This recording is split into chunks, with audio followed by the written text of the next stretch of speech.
Welcome to Through the Dark Woods podcast, where we recognize that grief is a big part of what makes us beautifully, achingly human. I'm Josiah Tamira Crossley, founder of Dark Woods of Grief, and after over 25 years of walking this path, I believe that major loss and trauma can either break us or break us open. When we can approach our grief with kindness, with support, and with skill, it can transform into our deepest medicine for ourselves and for the world. Most of us aren't raised with an understanding of how to do this, though. Western society doesn't offer cultural context or effective practices for this work, so it can be easy to feel lost in the dark woods.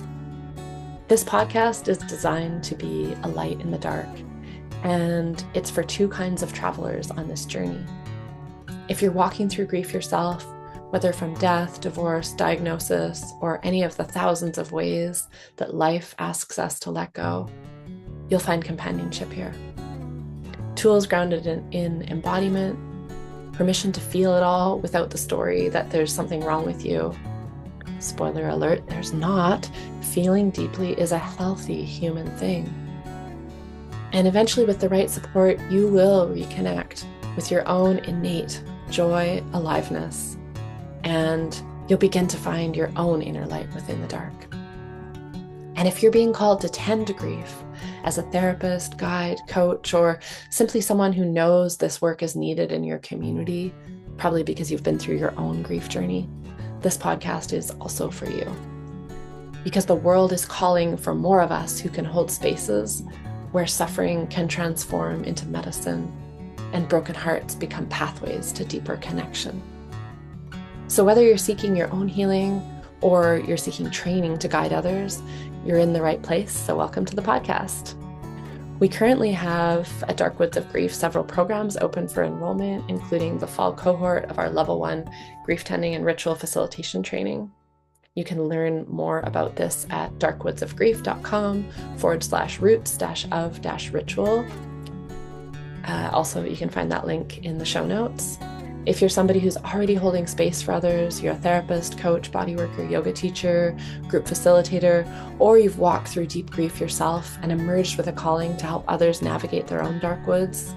Maybe people trust you naturally, you find them coming to you, but you can feel yourself holding back. Maybe you're facilitating groups, but keeping the intensity dialed down, afraid to really open the space because you're not sure that you can hold what might emerge. Maybe you can sense when someone's right at the edge of a breakthrough, but you don't have the tools to help them cross that threshold safely. Maybe you're referring people out when deep grief arises because your training gave you frameworks for clinical support, wellness, or physiology, but you can tell something different is needed here. Different kind of medicine that only responds to the language of the soul. And you're good at what you do, but you know there's another level.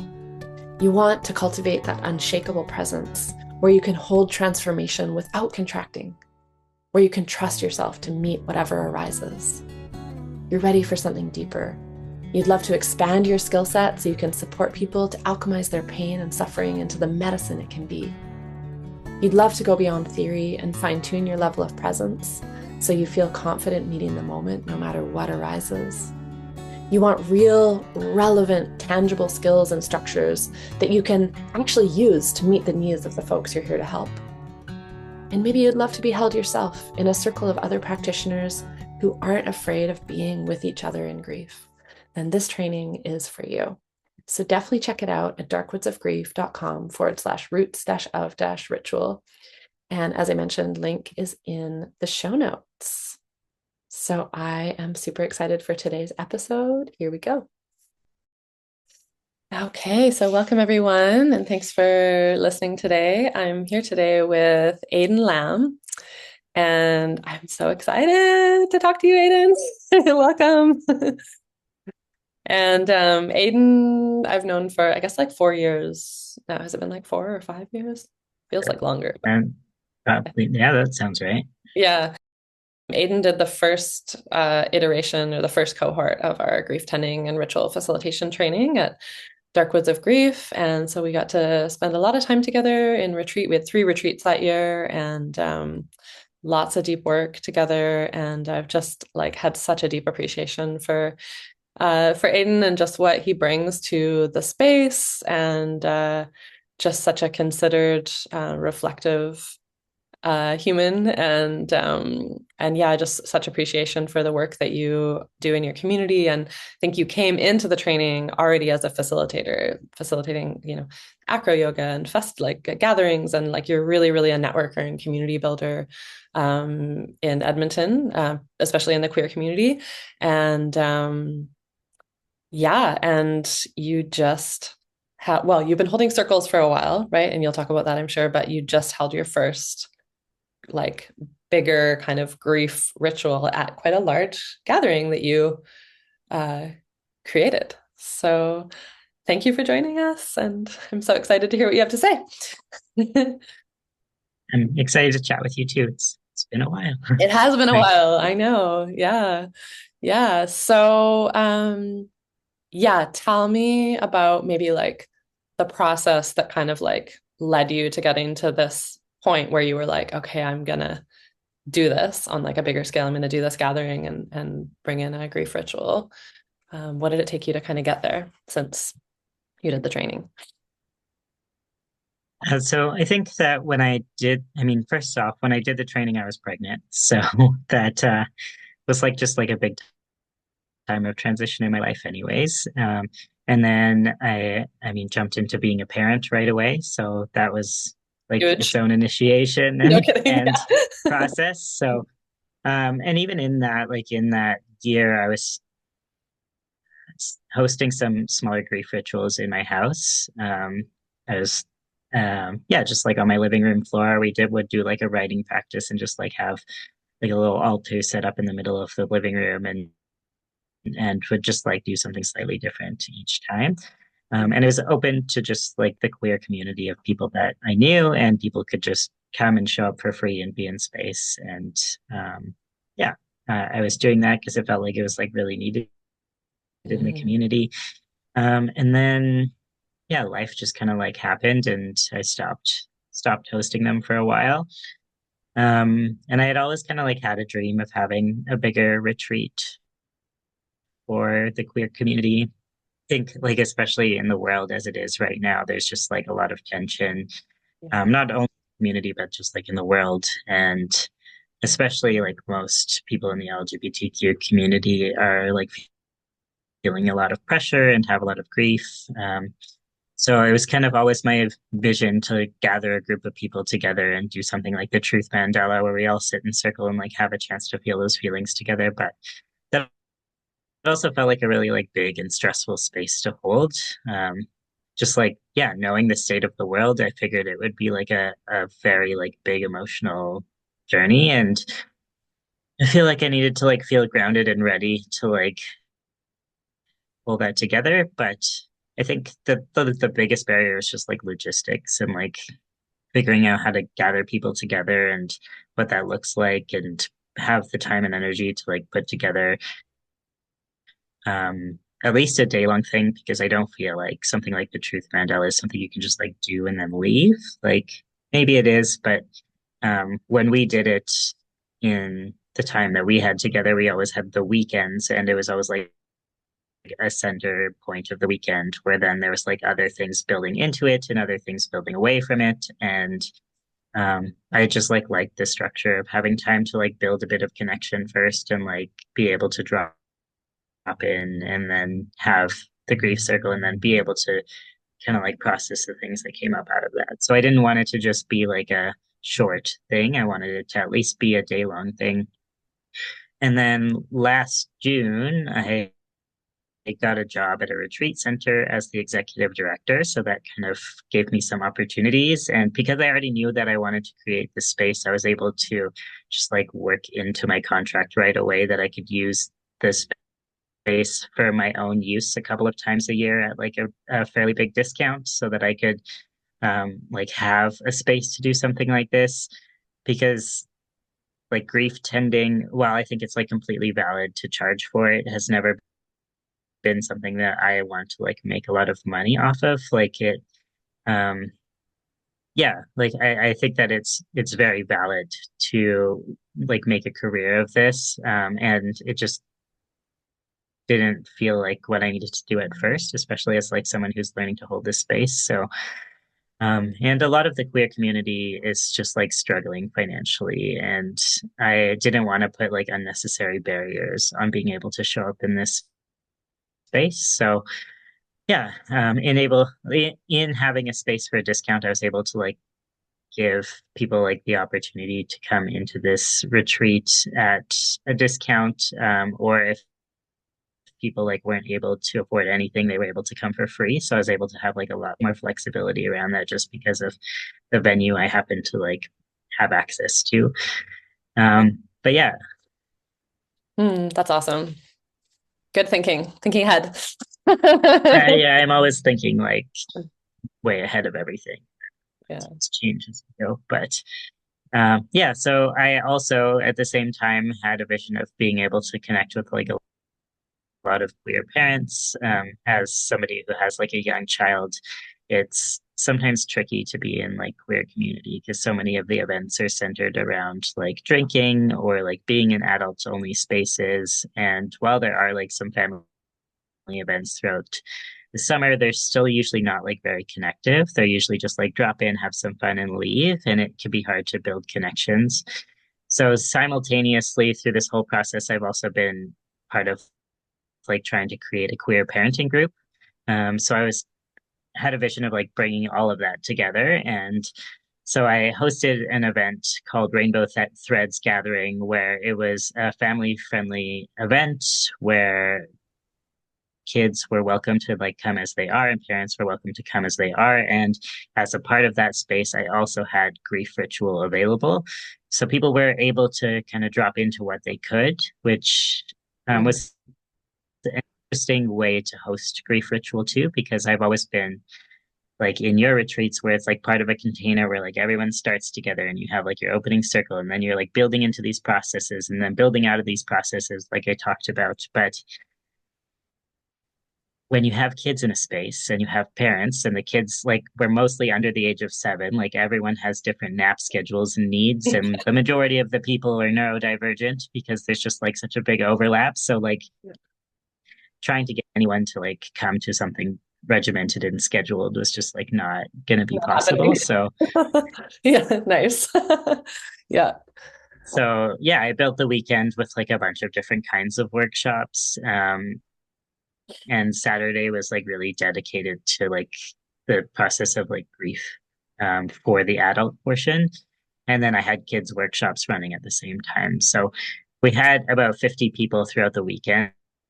And some people stayed for the whole time. Some people kind of came and went depending on what their capacity was. But yeah, I set up Saturdays so that in the morning I did like a grief writing practice that was like more internal. People did a writing practice and then went out into the forest and just like took their writing into the forest and got some support from nature.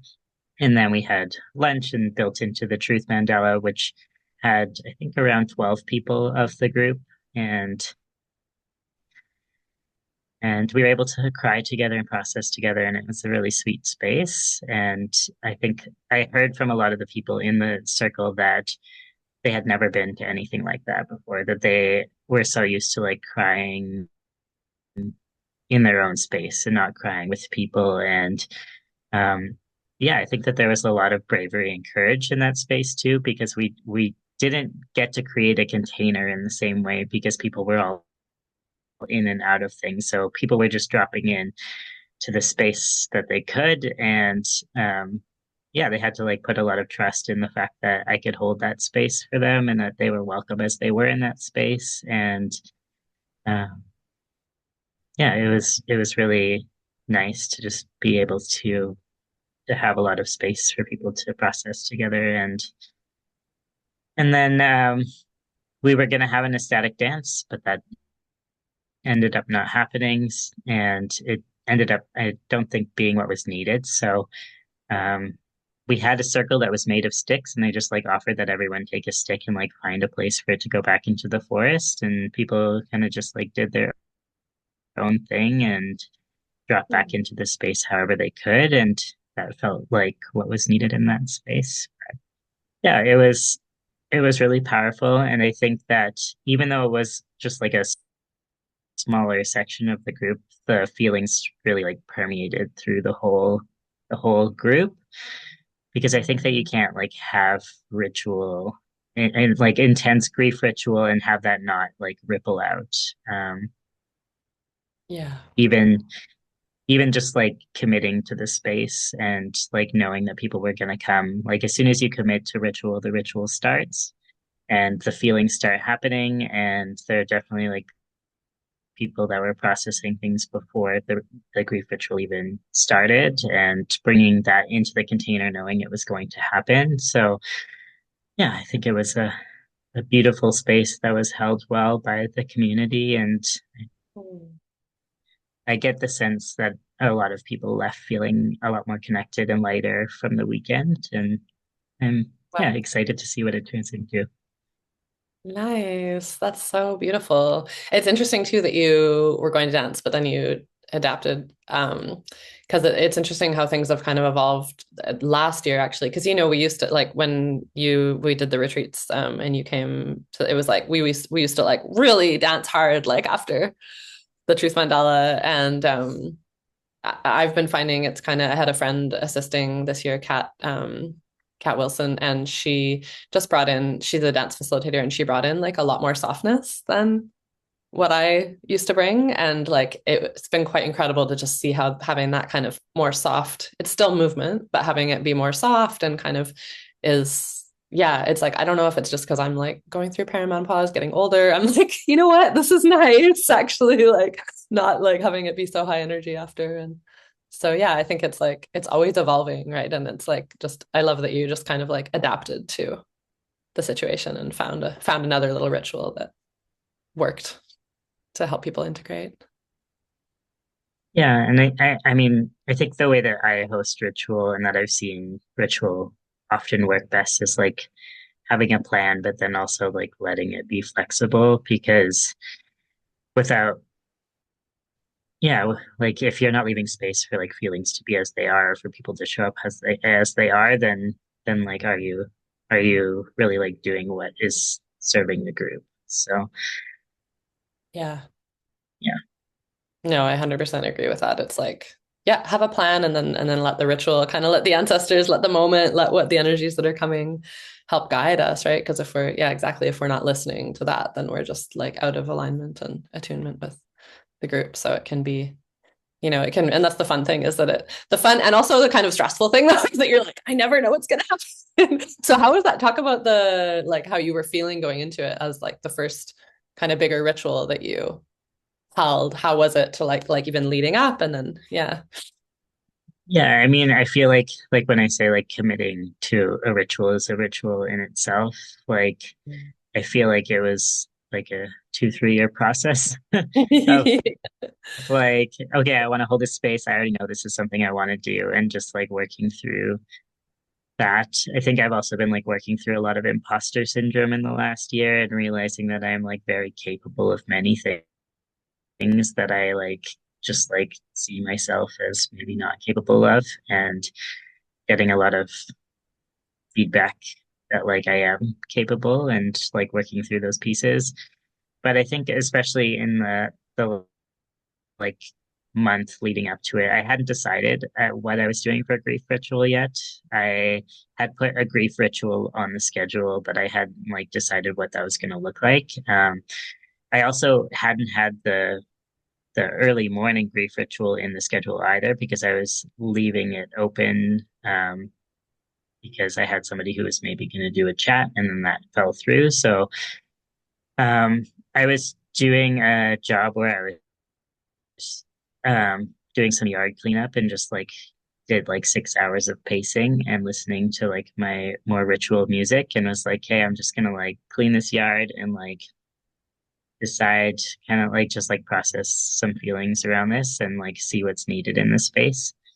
And I had been talking to my partner Karis a lot about it too, and just being like, I kind of like feel like I want to do this thing, but it feels scary, and I don't know if like if it's like too big of a thing to like bring into a space where people haven't already like built that container. And I was like, maybe I'll just like do a writing practice or something like that will also be powerful. I just don't know how big I want to make this container for me to hold. And I was like pacing for 6 hours listening to my music, and I was like, I built this whole weekend on intuition. Like I have really like let it go. When I have events, I'm like really usually quite meticulous about like every detail and like planning it all out and like having a schedule, and like everything needs to be like prepped beforehand. But for this whole gathering, I've been very like loose about it and have like found the people I want to facilitate the things, but have been like, I know that there's going to be parents and I know that there's going to be kids. And I know that no matter what I do, it's going to like need to be a flexible space. And also, I want this space to be created by community, not just by me, because it feels different when there's like somebody that's like really taking charge of leading things versus like a co-created community. And I wanted this to be like more of a co-created space than just like a me facilitating space. So yeah, I was pacing for 6 hours and just like trying to feel into what was needed in the space. And I just like kept getting this intuitive thing of like, no, you just like need to do the truth mandala. Like, Mm. doesn't matter if you think that like that's too big for the space, it's what the space needs. Mm. So I was like, okay, I'm gonna do it. And a couple of weeks leading into the event, I was like thinking about it, and then I just like had your voice like ringing in my head for a little bit, being like, "Don't go into grief ritual alone. Mm. Like, like don't do it. Like it's not like there's always people who are gonna try and like break the container Because or you were like going do to be the something like only don't." facilitator, or? Yeah, I was just planning on doing it by myself, Mm.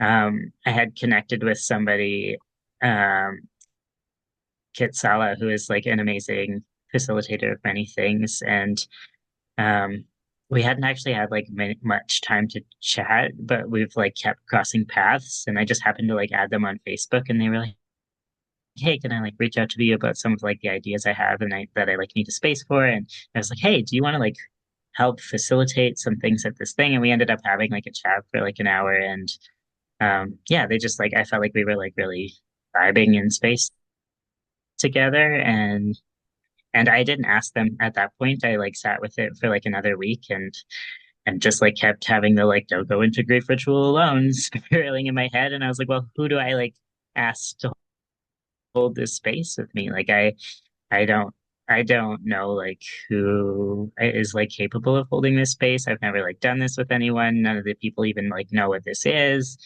But I just like reached out to them a few days before and was just like, hey, like I am not supposed to go into grief ritual alone. And I know that you hold like grief things and that like grief is like something you're really interested in.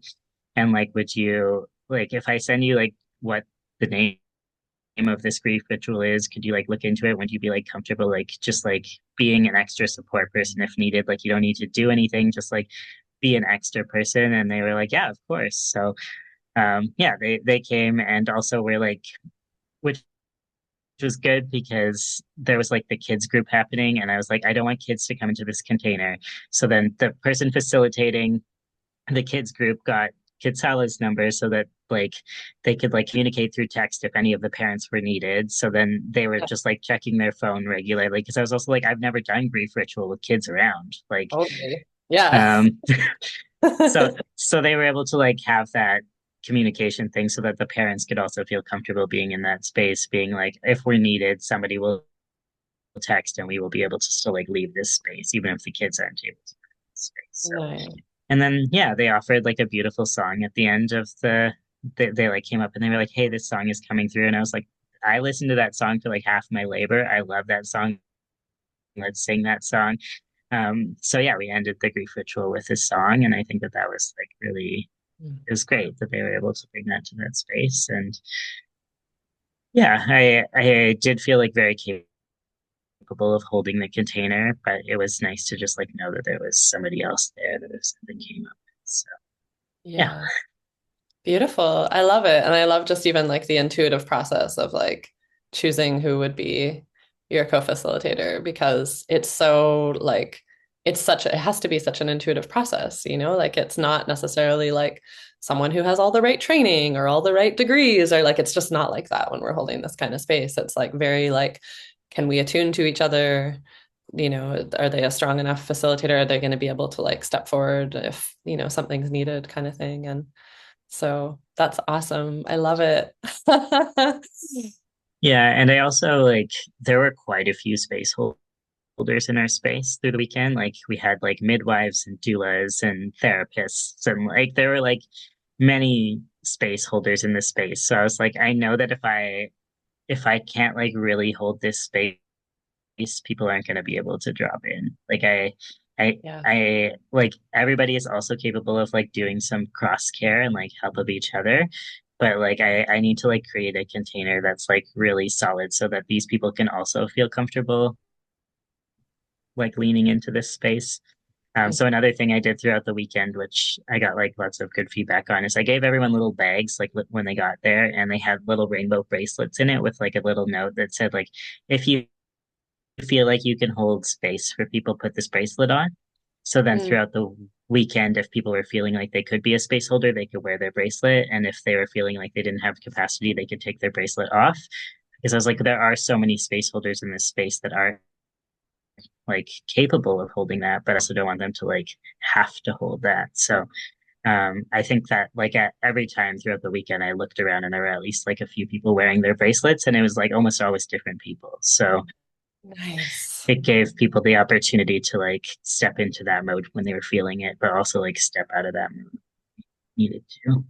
Wow, I love that idea. That is so beautiful and brilliant and just like makes so much sense that you would think of that because I know talking with you a lot during the training about like because you're a space holder and just like how you would often end up like by default holding the space. So of course you would like intuitively know that burden and that you found a way to like um yeah, let people, you know, and kind of and give people permission to like take that on but without the obligation.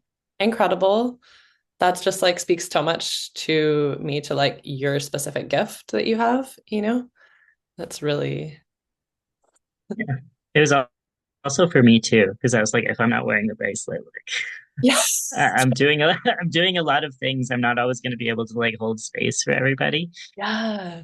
Nice. So like, yeah, I was like, I like I will definitely like wear this for the evening after the grief ritual because like I've like committed to like being available. But like if I'm not in a space where I can hold space, then I'm also like not in a space. So Yeah, totally. I actually love that idea. Even like thinking about when I'm facilitating, when I'm like leading the facilitator trainings, like when I'm leading a retreat for public, I'm just like always on, you know, kind of, mhm, and or I go like hide if I need to and have my assistants out helping. But like for the facilitator training, it's like I almost need to do something like that too, where I can, because there's so much happening, right? Around logistics and just, you know, processing and like I might be processing something at a certain moment. And so it'd be because it's nice for the people who are risk needing support as well to be able to be like, okay, who's available right now?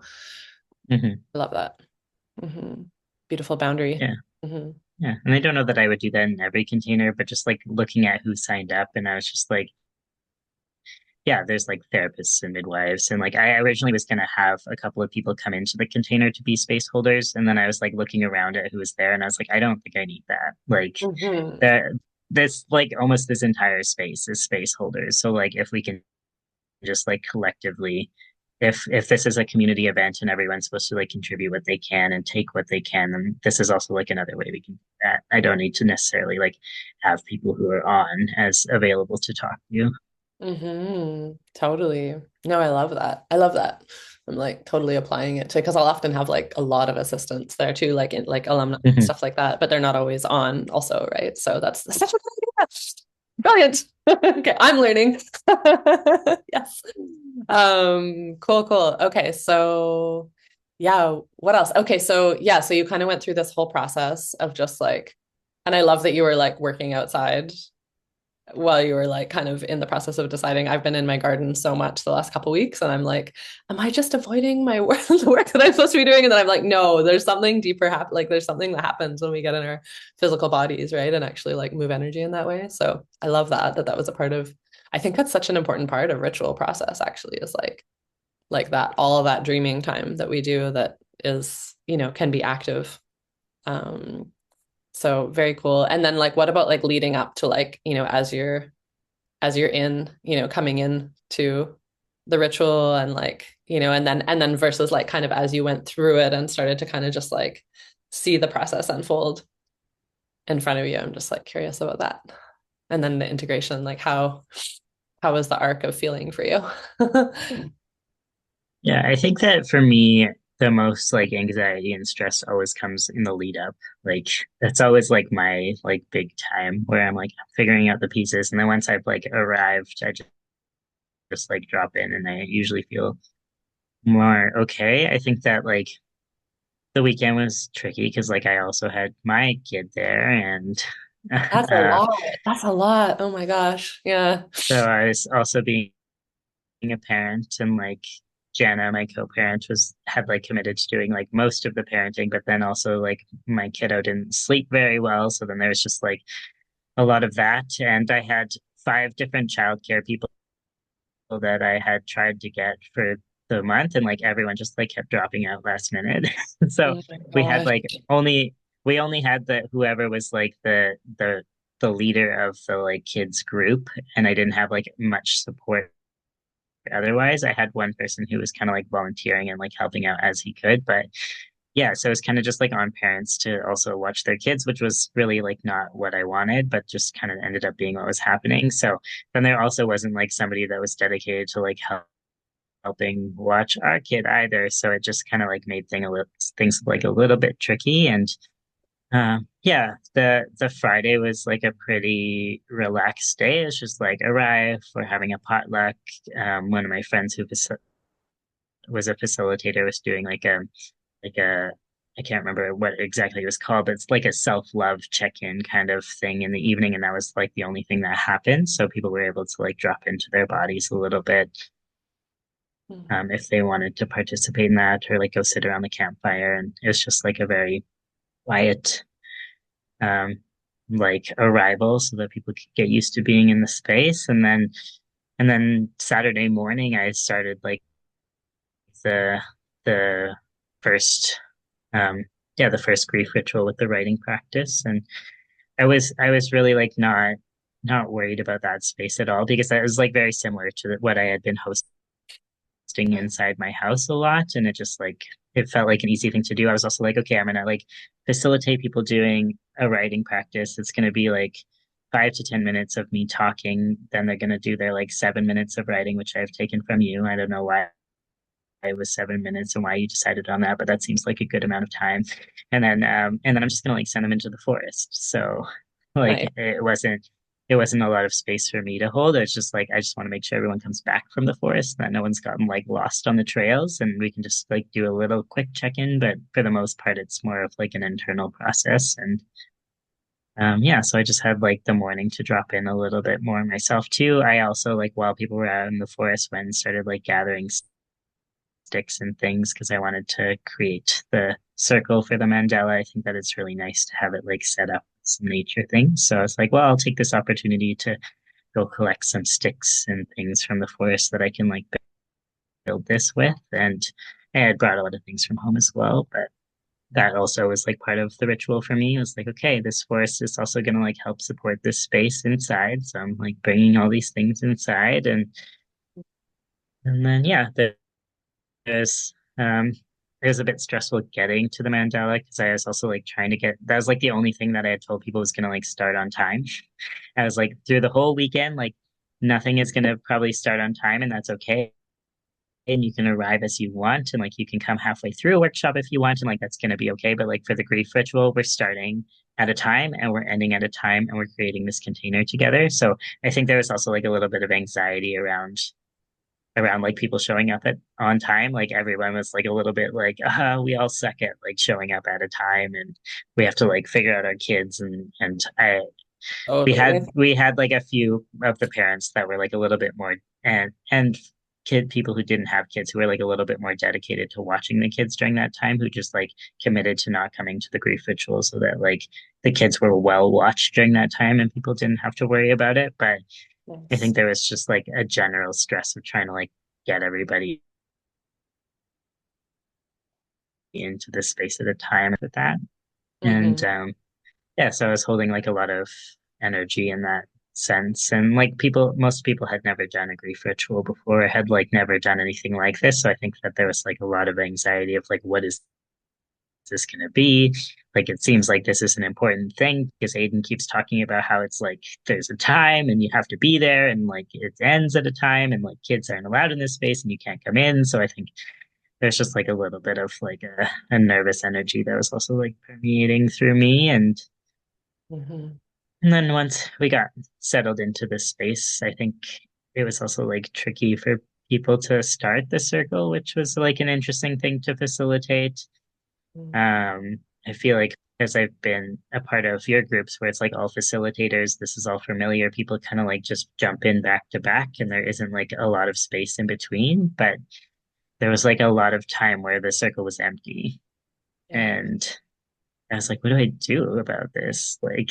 Yeah. Like I also had said in our like very beginning opening circle that like we were going to leave space, just generally speaking, throughout the weekend for things to happen. That like if we were going to ask a question, we were going to like leave time for people to respond. I wasn't like expecting a response right away because some people need time to think and some people like need more space in order to feel like they can like be a part of the space. So I was trying to also be like, okay, it's fine.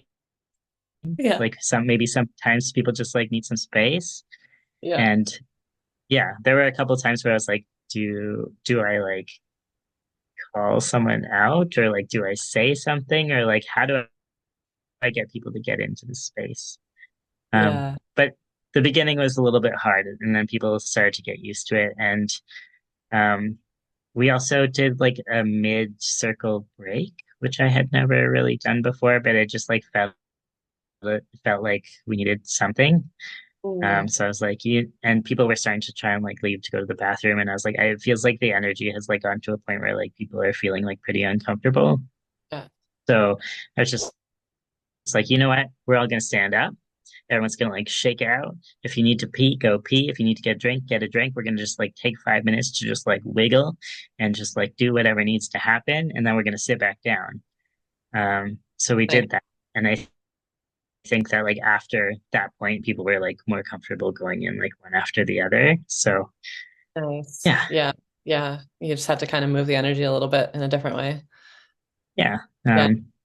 There's also like a lot of different like interpersonal conflicts things happening in the group. So it's just like when everybody is family and everybody has all of these like multi-connected relationships, this is also not just like a space where like a bunch of strangers have come together and Wow. like don't know much about each other's lives. This is like a community where people already have like many different kinds of existing relationships. So um, Yeah. It's the I real think, deal. yeah, and I think that people did like a really good job of navigating those pieces. And I also like made sure to like talk about them as we were setting up the circle of like you we're not gonna like talk about anybody in this circle in the circle. Like if you can have feelings about people in this circle, but like if you need to like process something, then like that's gonna be done without words. Like we're not gonna like be talking about Name. anybody. Yeah. And yeah. Yeah. Yeah. Nice. Um, Yeah. Nice. Well done. Yeah, that seems really appropriate. Like, yeah, let's not no naming names and no like projecting energy at anyone kind of thing. Yeah, yeah. sometimes I'll say the like no projecting energy at anyone. I haven't had to say the no naming names, but I could definitely see how in that context it makes a lot of sense. Yeah. Or like talking about something that's like a conflict with somebody else, even if you're not naming names. If they like know that you're talking about them, then like we're just not going to bring them to the space. Like this, yeah. Yeah, You can feel your feelings, and also that we have to have some boundaries in order to keep the space feeling like safe-ish. totally. I Yeah, don't think that a space like that is ever fully safe. yeah, totally. Yeah, I've been using the word safe enough Yeah. lately. It's like safe enough, you know. Um, Yeah. And I mean, that is one thing that's amazing about this ritual is that like, and I think even in like in that context, is it's like you can have like such a raw somatic like expression of emotion without needing like you don't have to tell the story or name the name, Mhm. you know, and but you can still like really move the energy. Yeah. So that's super cool. Wow, it sounds like you're navigating like, I mean, it's amazing because it's like your first truth mandala and you're like navigating all these kind of like extra pieces that like normally wouldn't be necessarily a thing if you were like in a closed container where there's no kids or like, we're in like holding a retreat for people that were coming from all over, you wouldn't, people wouldn't know each other. It's like, wow, there's all these different layers that you navigated. Incredible. Yeah. And I think that that's why I was nervous about it. But I also think that if those layers weren't there, when like it wouldn't have been the same. And like, Mm. especially for a lot of the parents, like I said, most of the kids were under 7. So like there were a lot of toddlers and babies around. And like there there aren't very many spaces to grieve in the first place, but there are definitely not spaces for people with like toddlers who need to be with their toddlers most of the time to like be able to be in these kinds of spaces. So um yeah, I think that it was like a really unique opportunity for a lot of people. And I've had like people be like, so like how do we do that again? Like Yeah. how do we do that more? Because like I like usually don't cry in front of people, and like I just that just like felt really good, and like everybody was crying with me, and I just like Oh, and I'm like, yeah, that's why I did it. And like I've already committed to doing it again next year. But yeah, we're also like talking about doing maybe like a monthly meetup with parents to like have a chat and like not do a grief ritual, but like just like have a chat about the world and about parenting, and like let the kids all go play. And like a lot of the kids when they were leaving were like, can we like make play dates? Like this person's like my new best friend and I don't want to leave. And like it was just like really sweet to also see that like they were building connections. And yeah, it was a yeah. really unique space because like a lot of those kids also don't see families like this very often. Like a lot of the people there like only use their names and not like mom or dad. Or there's like some people who have two moms and some people who have like only one parent. Or like most of the people had trans parents. And just like they're living in a world where like they're not really seeing that reflected in their schools and their daycares and things like that. So um, one of my friends like made a lovely song about like different types of parents, and like my kiddo just like loves it. And I'm like, they're only 2.5, but like just like having a song where their family is reflected just is like lighting them up. Because Wow. we've been talking for like the last 2 months about how like they don't have a mom, and they're just like so confused because at daycare everything's about moms and dads. And but just like their other co-parent uses Zaza, and like that was in the song, and they're like, oh, there's like a Zaza in the song, and like sometimes like two daddies have babies, and like did you know that? And I'm like, yeah, we've been telling you that for like months. But yeah, I think it Oh, was a very unique space in many ways. yeah, wow, that reflection and wow, it's just like real, real village in a way that you're creating. Also because it was mostly local people that are Yeah, I there was like one family from Red Deer, but everyone else was like from the Edmonton area. So cool. yeah, Yeah. yeah. And like half the people, more than half the people were like already my friends. So I was like, I'm just like bringing my friend group together to create this. But yeah. Nice. And Wow. then, yeah, you had asked about integration, and I feel like yeah, that was a tricky thing. And I Mm, spent like the next day like laying on the couch and just being drained. And you yeah. did like a drop in before we started talking, and you were like, oh, like your energy. And I was like, oh, my energy feels like so far out there, and I didn't realize that, and I really need to like bring it back. Like I'm not holding the container anymore. And Yeah.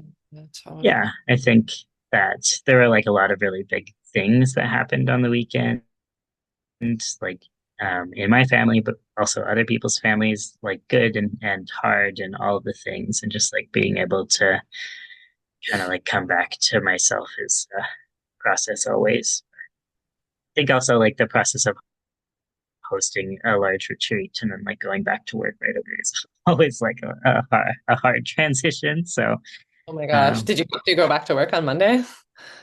um, my work is pretty flexible, so I did like a little bit of work on Monday, but I mostly took the day off. Thankfully, like part of my work this week has been like planting flowers. So I've been able Nice. to like be back out on the land to like kind of work with the earth a little bit. But yeah, Nice. that integrating is always a tricky thing. So Yeah. I'm still landing, but it's feeling I feel like today was also kind of dedicated a bit to that process. I was like, I know I'm going to be talking to you, and that that's going to be like a part of the ritual of closing this. And then I'm going to be talking to Jane later, who had made us such a beautiful video. And yeah, I think that like being able to like come back to other people who understand these spaces is also like part of the like closing of the space. Yeah, beautiful. Yes, say more about Jane and that connection and then what she brought to the gathering. Yeah, so I met Jane during uh, um, the the facilitator training that we did together, and Jane is a lovely queer elder, and we had like a really nice connection when we met. And I personally haven't had very many opportunities, maybe none, other than Jane, to like talk to queer elders, and um, most of the people I know haven't either. And I think that there's like its own grief in that, and um, there's there's not like a lot of like mentorship that happens from like elders because it's just it's a very removed thing. I mean, like a lot of people didn't make it to be elders, and um, those who did don't seem to be like very integrated into the community for some reason. I think that that's just true of all elders everywhere, but yeah, Jane did an interview with me before the ritual. I tried to get her to come out. I was like, I'll pay for your ticket. Like, just come. But it's too big of a trip for her. Mm. So I asked instead if she could make a video. So we did an interview on Zoom and we did a recording, and I asked her like a little bit about her life and her love story, and also like asked if she could share words of wisdom to the people of the group as an elder. So yeah, we had like a 20-minute video that we did like a little showing on Saturday night, and one of my friends said it was their favorite part of the weekend, and was just starting to be like, what would Jane do and what would Jane say like every time a question came up. And Nice. yeah, Yeah. I think being able to like bring her energy into the space and be like, oh, there are like elders who are activists who've been like arrested and who have done this work and continue to do this work and like continue showing up and like are still learning. And she was like talking about how like she's still like learning new things and trying to like show up for community in new ways and like be a part of everything that she can be a part of and like really live life fully. And I think that a lot of people in the group were like, oh yeah, I don't need to like have everything figured out like now. Like, I can keep learning, I can keep growing, like I don't have to stop this. And also like elders exist and I can become an elder. And I think it was just like, yeah, a powerful offering to the group. Wow, that's so beautiful. Yeah, she's just so precious, isn't she? Like, just wow, what a blessing. Yeah, because it's like, yeah, there is not many elders available, and integrated into this kind of work and this, and let alone like queer elders, especially. So, yeah, what a special thing. Yay. That's amazing. Yeah. It's funny. I just watched this comedy skit and it just made, I just thought of it when you were talking about like just having the kids and like your child there and like just all, yeah. And like this skit um she's like, take any situation, like the worst day you're possibly having ever, and she's like, the trick I like to do with my brain is I like add a baby. Like, what would this be like with a baby? And then you take the baby away and then you're like, oh wow, it's actually a really great. It's like, because it's so full on, right? Like, I mean, babies are wonderful, but it's like, wow, it really. So like you just did like grief ritual add a baby. Like lots of babies. It's like, wow. Yeah, really amazing.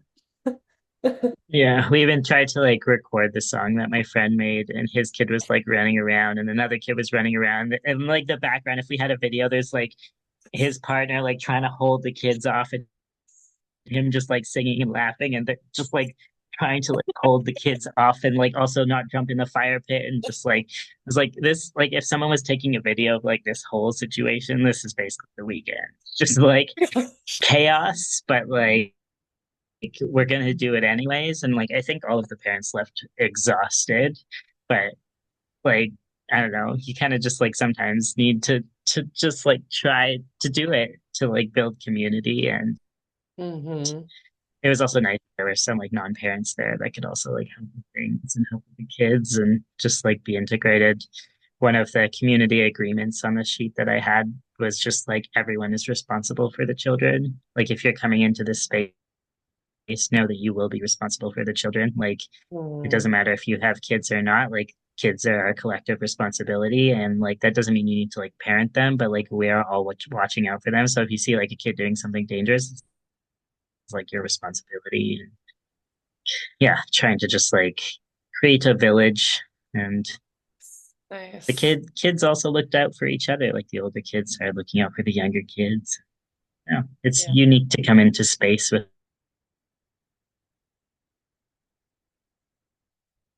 Oh, you just cut out there for a second. Mm. You there still? Oh, I'm not hearing you. Ooh.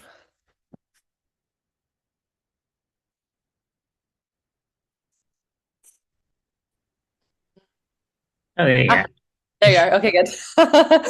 You cut out when you were saying it's the kids were all there for each other and it's unique to come into space, and then you cut out.